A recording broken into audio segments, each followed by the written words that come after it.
আজকে আমাদের নওগাঁতে শেষ দিন, তো শেষ দিন সকালবেলা আম্মু মাসকলাইয়ের আটার যে কালাইয়ের রুটি বানাইছিল এটা খাইলাম অনেক রকমের ভর্তা দিয়ে। তারপরে যাইবা একটু ছাদে গিয়েছিল ওর ছোট খাম্মির সাথে। এই দিন আমি সকাল থেকে অনেক সুন্দর করে ভ্লগ করেছিলাম, বাট আমার ফোনের স্টোরেজ ফুল হওয়ার কারণে আমি সবগুলো ভিডিও ডিলিট করে দিতে যেটা আমি এডিট করেছি সেই ভিডিওটাও ডিলিট করে দিয়েছি। পরে আবার আমার ছোট বোনদের থেকে ক্লিপস নিয়ে আমি এই ভিডিওটা বানিয়েছি, বাট আমার একটু শান্তি লাগতেছিল না। আমি যেগুলো ভিডিও করেছিলাম সেগুলো অনেক সুন্দর করে সকাল থেকে ভিডিও করেছিলাম। আর এই দিন দুপুরবেলা আমাদের অফিসিয়ালি দাওয়াত ছিল আমার মায়ের বাসায় এবং আমার শ্বশুরও ইনভাইটেড ছিল। অনেক মজার মজার খাবার রান্না হয়েছিল। আম্মু আমাদের জন্য রাইস ভেজিটেবল রান্না করেছিল এবং বাবাদের জন্য আব্বুর জন্য সব বাঙালি খাবার রান্না করেছিল। তারপরে বিকালবেলা আমরা একটু খেলাধুলা করছিলাম জাইবার সাথে, আর সন্ধ্যার দিকে ওর নানুর সাথেও ঘুরতে বের হয়েছে। বাবা আর আমার ছোট বোন মিলে ওরা ফুলের দোকানে গিয়েছিল ফুল কিনতে।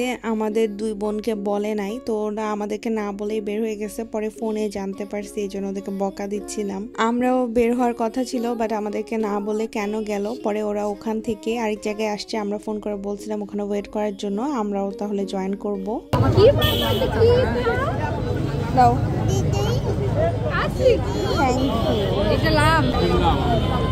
তোমরা একাই কেন আমাদের বললা না?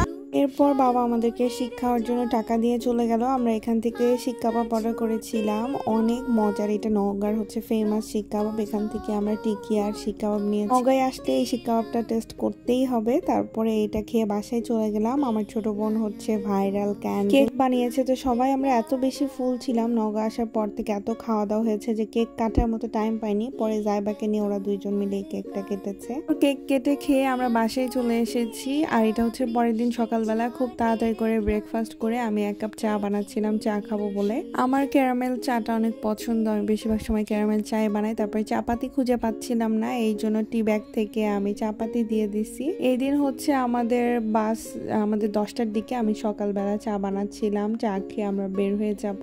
আমি চা নিয়ে আসলাম আর আব্বুর জন্য চা দিয়ে আসলাম ঘরে।